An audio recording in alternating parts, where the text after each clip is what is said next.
Hello and welcome to the Daily Aus. I'm Emma Gillespie. I'm Billi FitzSimons. Buying your first home just got easier. The government hopes. Its new home ownership scheme comes into effect from today, allowing first-time purchasers to secure a home with a 5% deposit, down from the standard 20%. There will no longer be income tests or limited places for first home buyers under the scheme, but there will be a limit on how much you can spend on a property with value caps depending on where you live. The government says it wants to ensure more renters own a home, but some experts are warning the initiative has already prompted a property price surge. We'll explain everything you need to know about this scheme in today's deep dive. So, it is the 1st of October, and so we have this new first home buyer scheme coming into effect as of today. Now, I'm sure the listeners don't need reminding about how the property market is and how hard it is. The barrier of entry is very high. But for anyone who does need a reminder, do you want to just give us some quick context? In case you've been living under a rock or you've just travelled here from the year 1980, Australia's property market has skyrocketed in recent years, even in recent decades, I think we can say, especially in our capital cities. So the median dwelling price in Australia now sits at around $850,000. That's according to the latest figures from Cotality. And when we say dwelling, that's apartments or homes. Exactly. Property that you would live in, home versus apartment, townhouse, semis, whatever. Recent analysis by Finder of PropTrack and ABS loan data shows households with an average before-tax income of about $100,000 per year are currently priced out of 83% of Australian suburbs.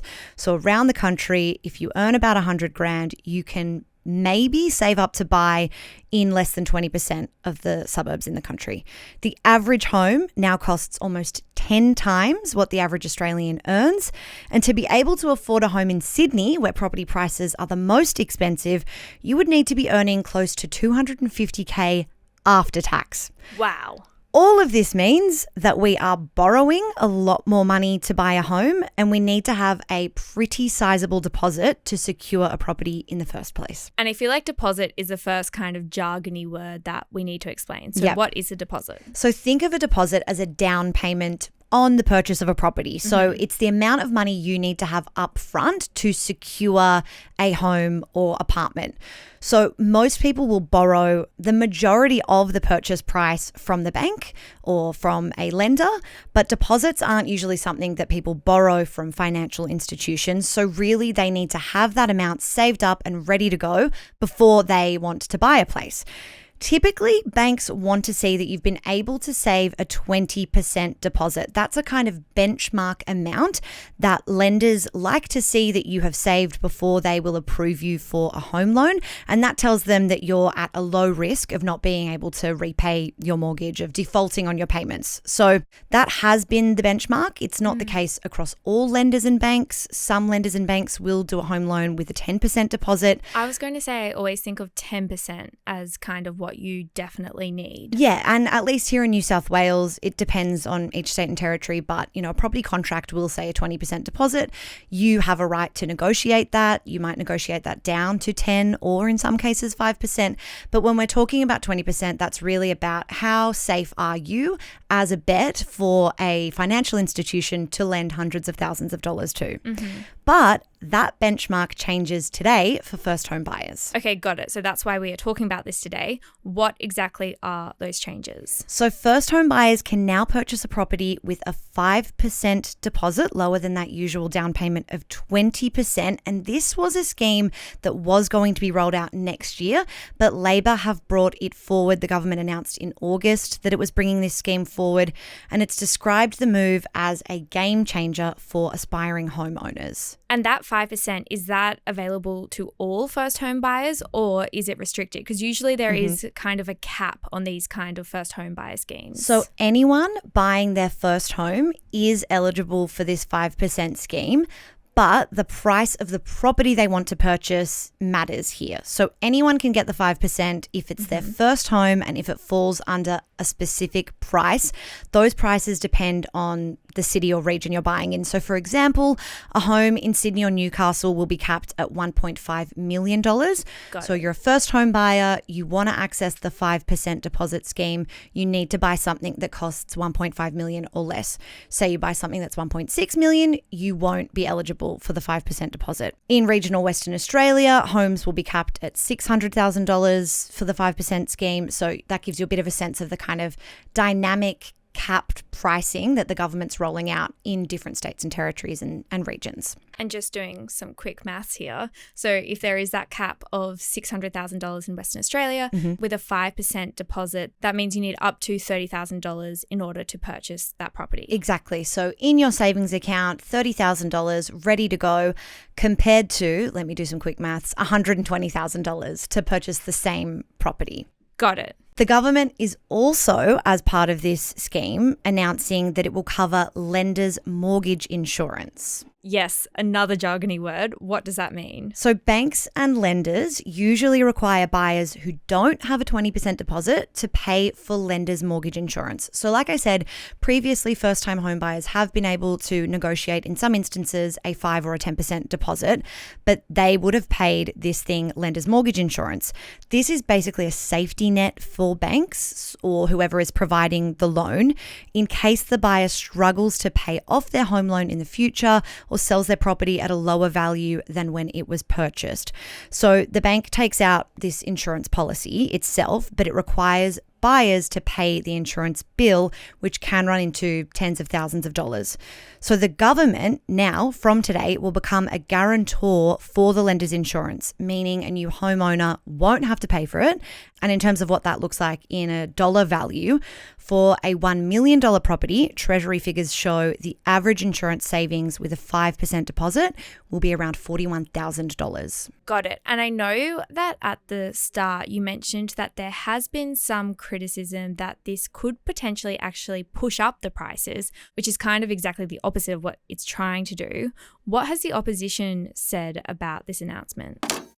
Hi, I'm Zara. I'm the co-founder of the Daily Aus, and we started this company because we think news can be done differently. If you agree, you can hit subscribe. It's the best way to help us grow. Now, back to the video. There has been a lot of speculation in this area around this topic, Billi. Shadow Housing Minister Senator Andrew Bragg has called the policy bizarre and ridiculous. He thinks it's kind of wild that the scheme is open to all first-time buyers, and he has criticised the government's lack of policy to address supply challenges.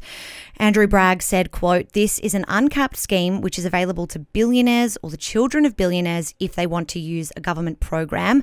The taxpayer is underwriting mortgage insurance schemes for extremely wealthy people," he said.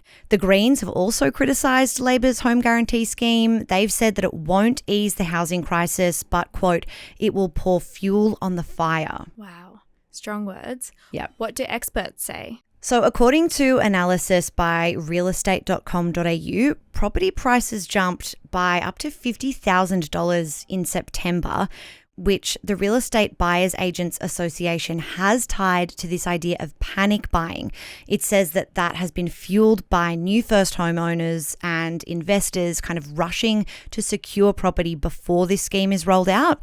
And that industry body is actually predicting increased competition to continue between first home buyers and investors, this very competitive sector of the property market, all looking for entry-level family homes. Is there any modelling that's been done to suggest that this increase in prices will continue? So Labor is forecasting that the 5% deposit guarantee will lift national prices by about 0.5% over 6 years. But as the coalition flagged, the Reserve Bank of Australia as well has noted that there isn't really an adequate supply of housing stock to meet current demand, let alone a surge in demand that could come from this scheme. So most estimates, including from Treasury, suggest that the policy will bring forward more purchases and increase the borrowing capacity for first home buyers. So RBA Governor Michelle Bullock has said that Australia really needs a better response to the supply issue. Now, the government has a target to build 1.2 million new homes by 2029, but the latest figures expect that is going to be missed. That target will be undercut by about 300,000 dwellings by 2029. And I know you just mentioned the RBA. Have they said anything about if there will be an economic impact? Because if we have more people buying, we then have more people borrowing from banks. Exactly. So the RBA's Assistant Governor, Brad Jones, he has said that the central bank is forecasting the overall housing credit. Now, that's the total value of home loans provided by financial lenders to increase by 1 to 2%. So we will be borrowing an expected 1 to 2% more in terms of the total pool of home loans. He told a parliamentary committee last month, quote, "You may see a little more upward pressure on house prices in the short term, recognising that first home buyers account for about 20% of the flow of new housing credit." Greens housing spokesperson Senator Barbara Pocock has called it reckless for the government to encourage first home buyers to spend more than they can realistically afford. So she said, quote, "Borrowing 95% of a mortgage when homes are 8 times the average household income is a recipe for financial stress, not stability." Wow, so there is a lot of criticism about this policy that is now in effect. Yeah. Where does it kind of leave us? So there is really a lot of talk about the short-term implications of this change. So, this weekend, analysts will be watching really closely to see if house prices increase nationally, how auction clearance rates may or may not be impacted. But in the medium term, Treasury estimates an uplift in housing supply in response to the extra demand, which would hypothetically see house prices stabilise. But that really is a big if. Ultimately, the government says this is all about levelling the playing field for a new generation of home buyers. The Housing Minister, Claire O'Neill, says that these smaller deposits will mean more people can get into their own home sooner. But I want to finish on this quote from National Housing Supply and Affordability Council Chair Susan Lloyd-Hurwitz. She really summed it up when she told the ABC the policy could have an upwards impact on prices, but that it probably needs to be tested to see what happens to demand and therefore what happens to prices. Billi, there is a lot of uncertainty, but we will just have to wait and see. I feel like we end every podcast by saying, well, there's a lot to keep an eye on, and this is no different. There is a lot to keep an eye on. Exactly. And I think, we've got all sides of politics with very strong opinions on this. Meantime, we know that housing is in a crisis state across the country. I don't think anyone disagrees that something needs to be done, but it's how we do it that's really in contention. It's such a fine balancing rope to get this right. Thank you so much for explaining it. Thank you. And thank you so much for listening to this episode of The Daily Aus. We'll be back this afternoon with your evening headlines, but until then, enjoy your hump day.